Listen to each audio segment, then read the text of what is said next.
Maybe I'm crazy, maybe I'm not.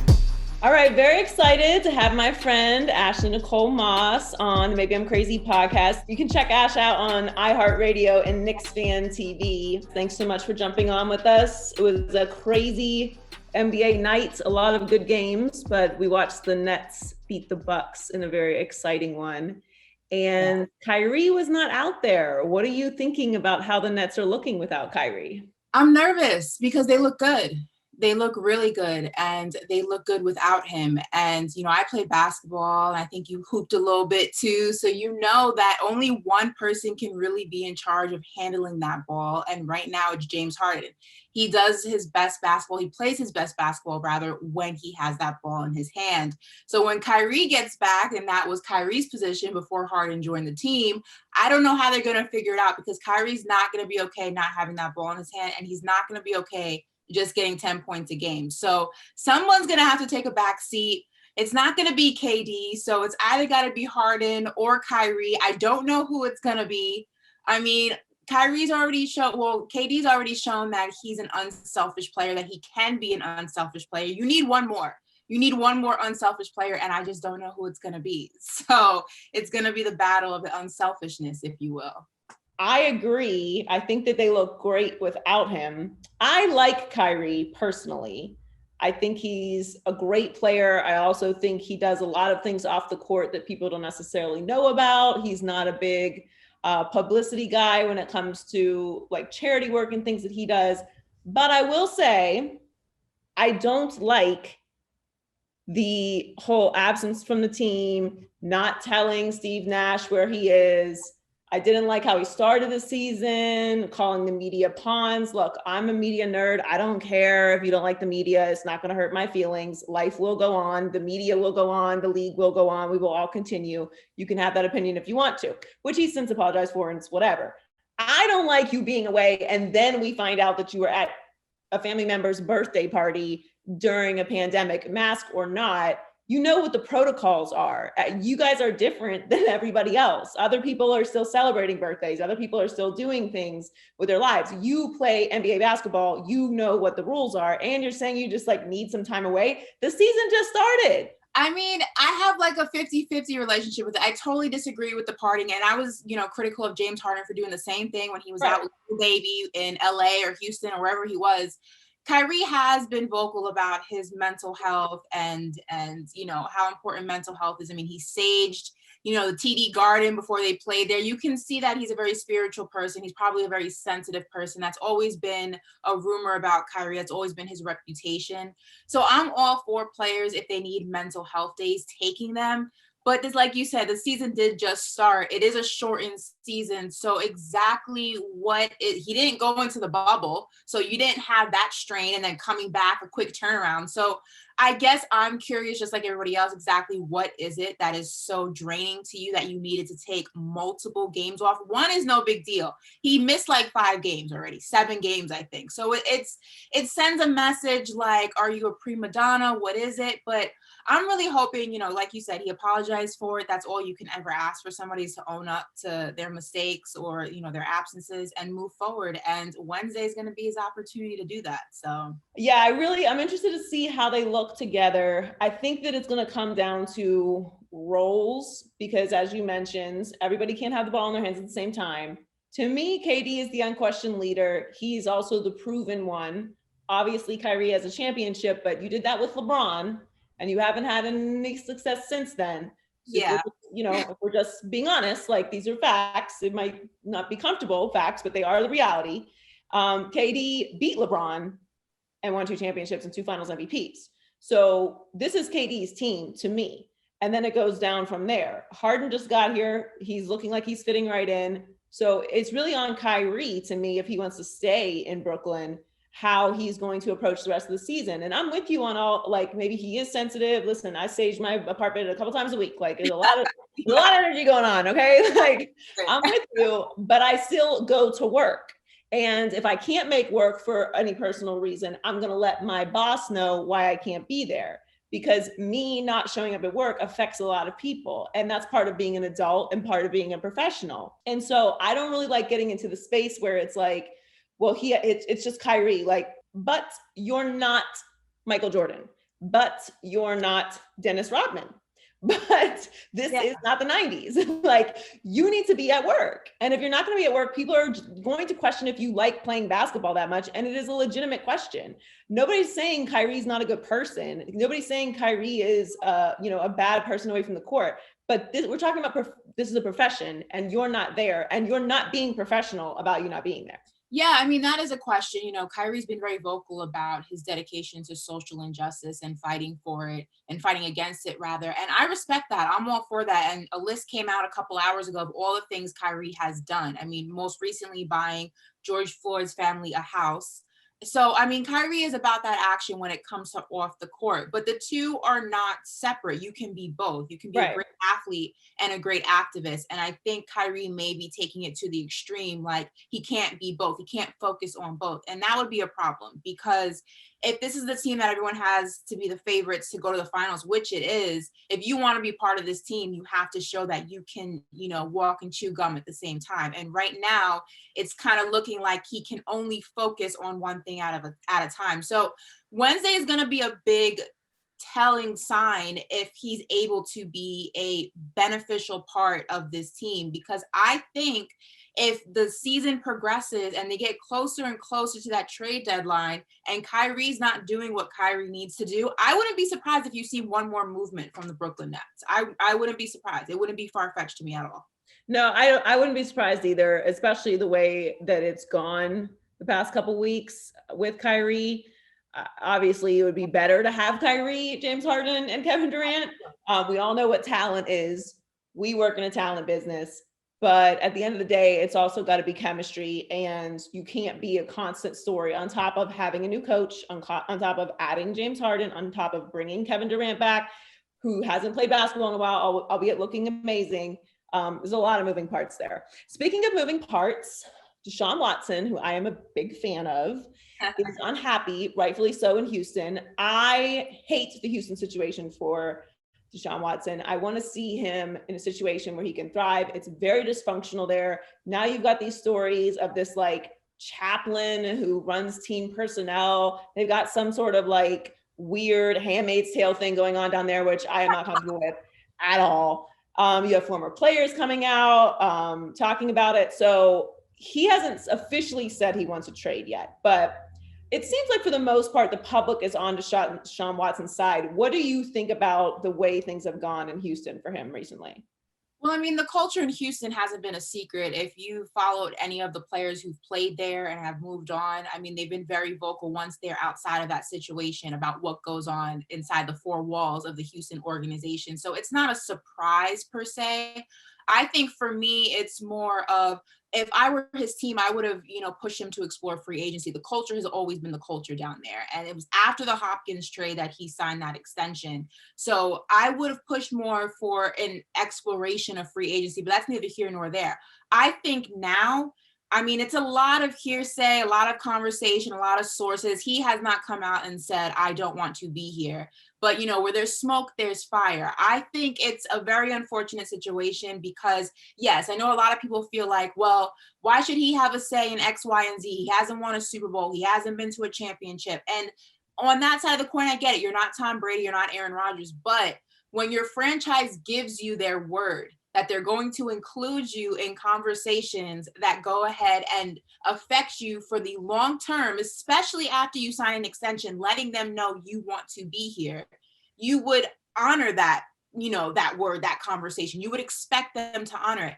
Never said that he expected them to pick his, candidate for GM, head coach. He just wanted to be included. His voice wanted to be heard. And they basically like dangled it like, sure, we'll go ahead and listen to you, and then yanked it away. So now they're going ahead and doing all this damage control. But sometimes, just like in a relationship, when there's a lot of things that have piled up, I'm sorry doesn't feel the same after, the 200th time. I'm sorry loses its effect. So I don't know. I mean, I don't know if obviously Houston doesn't want to trade him. They traded up for him. They gave away draft picks for him, and they don't have a lot of pieces to rebuild. And there's only a few teams that they'll be able to get a lot of bang for their buck if they did decide to, move him out of Houston. So only time's going to tell, but it's a messy situation. Yeah. It is messy. And I've been saying that all week. Like, it's communication usually that breaks down relationships. And they did not. I always lose my mind when these things happen because I'm like, why would you promise something, you don't have to promise? Exactly. And then don't even bother to do it.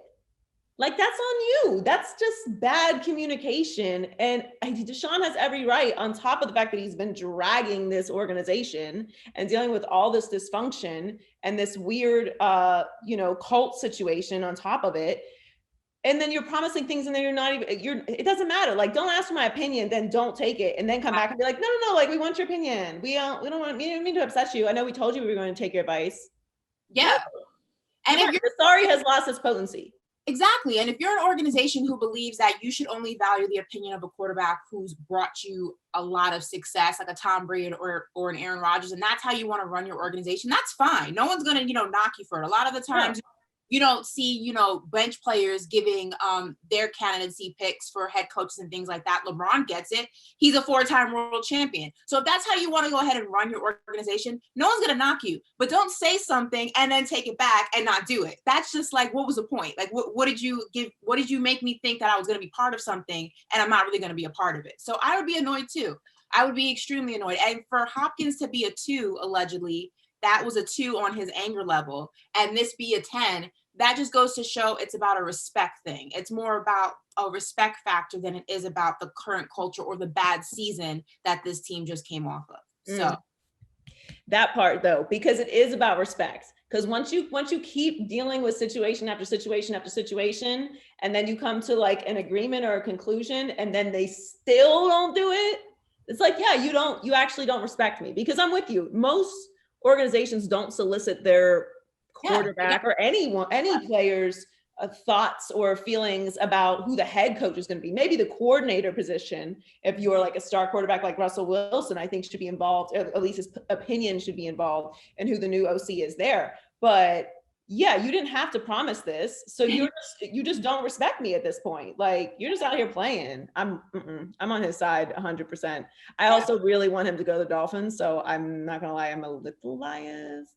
Listen, there's a lot of talk that is his, if he were to be traded, and a lot of people saying, well, how can he be traded? He has a contract. The no trade clause basically works in his favor. Like, he can go ahead and determine where he wants to go. And there's a lot of conversation. Miami's at the top of his list. He likes the culture. He's always, he's had success down here in Miami in the Orange Bowl in 2015. He has a history with Miami. And on top of that, there's no property tax down here.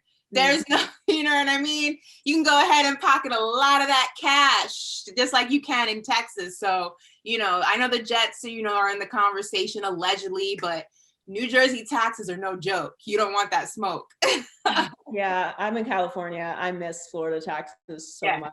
Listen. The first time I got a check out here, I was like, where's the rest of it? Where is the rest of it? What is this? It's not a game. So I also want to talk to you about Carson Wentz. It's a very strange phenomenon. It's not really a phenomenon. It's just a thing that happens. And this is why I can't be in charge of nothing. Like, God knows where to put you in life. Like, I couldn't be a billionaire owner of an organization, because the first time the head coach and quarterback comes to me like, yeah, we don't get along, I'm like, honey, why is this my problem? Like, did the checks not go out this week? The checks went out, payroll went through, so you got your 12 million? Oh, okay. Did you get your 5 million? Yeah, okay. Why do I care? Why do I care if you don't get along? Why is this my problem? Go see a therapist, you know what I'm saying? Meditate, do your breathing exercises. I don't care what you got to do. But now it's coming out that there's sources coming out of Philadelphia, which seems to be a complete disaster, by the way, which they've done a really good job. It seems like Peterson did a great job of keeping all of the dysfunction controlled. Now all the stories are coming out, and it's like Wentz doesn't want to be coached, and it becomes a pissing match between him and the head coach, and he doesn't want to be coached hard. I'm like, I'm good on Wentz. If I'm an Eagles fan, now Eagles fans are mad at me for saying that, but I'm like, you got Jalen Hurts, and this seems like a toxic situation, and Wentz needs an attitude adjustment. What do you think about what's going on in Philadelphia? I'm with you. I'm good on Wentz, and I've actually been good on Wentz for a couple of seasons. And yes, I'm a Cowboys fan, so a lot of people are going to say, well, that's a biased conversation. Okay, but hold on though. Before you continue, I have always been on Dak Prescott because Dak and Wentz are constantly compared to each other. And I've always been like, Dak is more durable. He is a better leader. He has been able to handle the media in Dallas, which I would compare to Philadelphia. I mean, obviously they're much more intense in Philadelphia, but like you don't get more coverage than the Dallas Cowboys. So I've always been on Dak Prescott when it comes to comparing them to. Continue. No, facts. And I think it's always been an annoyance to me that, Carson Wentz gets credit for a Super Bowl he didn't play in. And that was kind of like, the checkmate whenever it was a Dak Prescott, Carson Wentz conversation comparison. I'm just like, let's not even go there because you see what it is like when he actually plays a full season, he can't last. But that's neither here nor there. I think Carson Wentz has kind of just overstayed his welcome in Philly. And I think it would be a different conversation maybe if Jalen Hurts never really emerged and we never saw what he could do. But you have a quarterback who can run the ball. You have a young quarterback who obviously is going to be more durable, God willing. So why are you so hell-bent still on having Carson Wentz? I mean, if anything, I would be annoyed as the Eagles fan. I paid you all this money. I can't get much use out of you. You didn't even bring me a Super Bowl. And now you're telling me you don't want to be coached. You need to be coached. You're not Aaron Rodgers.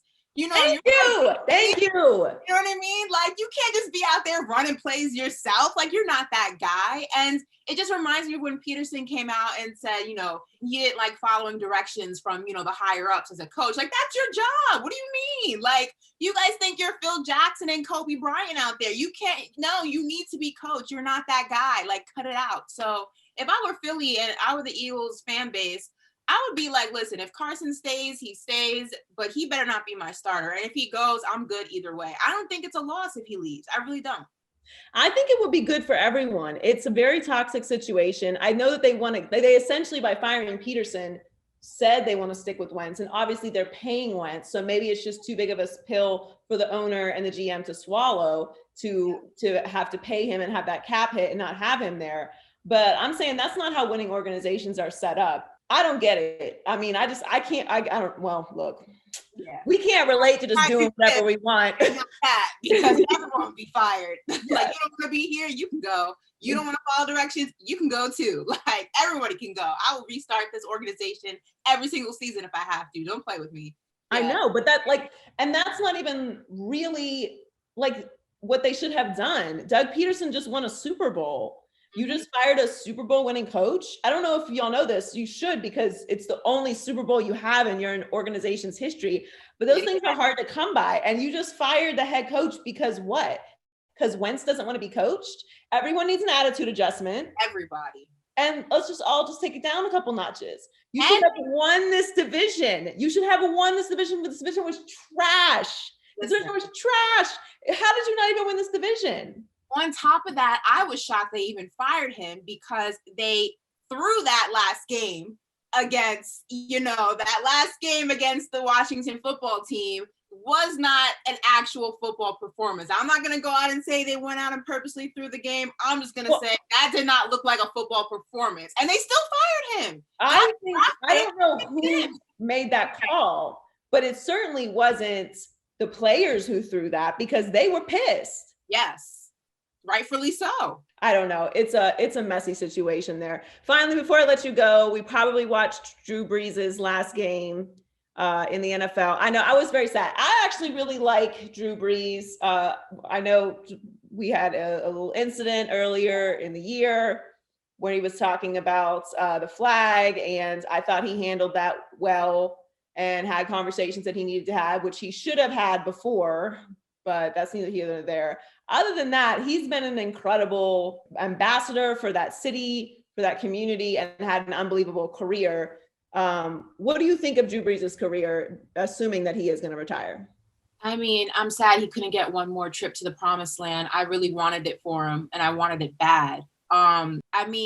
And it's sad too, because if that were his last time in the Superdome and it's half empty like that, knowing the energy of New Orleans, and we've talked about this, New Orleans is one of our favorite cities. And anyone who's never been does not know the vibe of New Orleans. No, it's the best. It is like one of the greatest places in this country. And for him to have his final hurrah, if it is his final hurrah at the Superdome, knowing what it is like during a championship or playoff level Saints game, and for it to look like that would break my heart. But I mean, Father Time's undefeated. So I I don't know. I don't know if he does come back. I don't know if the Saints can go ahead and make it to the Super Bowl again. It's getting harder and harder every single year. I mean, he did not look like himself out there towards the end of that game. I mean, 3 interceptions was just unlike Drew Brees. If you go back like 5-6 years ago, that was unheard of. So I'm a fan of guys leaving on top. And this isn't the on top that I would have wanted, but I'm afraid if he comes back, he's going to be leaving at an even lower level. So I don't know. I'm torn. I need to see Breeze one more time, but I'm just like, I don't know what to do. Yeah, I'm with you. I hadn't thought about that. I felt like this was the last hurrah for the Saints, the way they are currently set up. They're going to be way over the cap. They went all in with Breeze this year. And I actually picked them to get to the Super Bowl this year because of that. So I'm with you.